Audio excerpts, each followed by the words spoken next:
¿Por qué no fue necesario buscar las partes del alma de Mimir en el lago de Alfheim luego de que Kratos le cercenara la cabeza?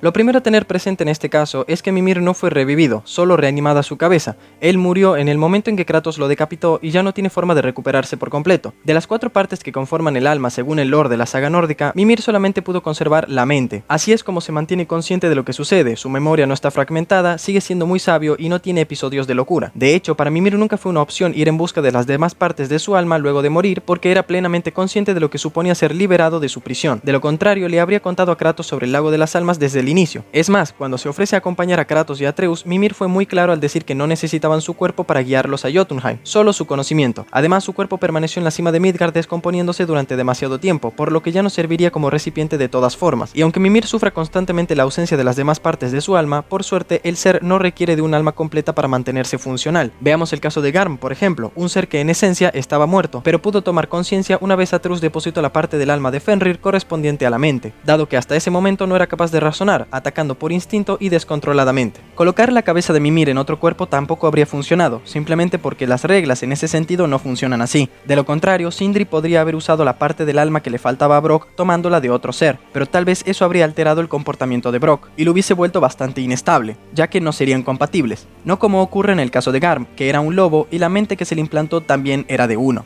Al menos en ese aspecto existe compatibilidad. Pero, ¿tú qué opinas?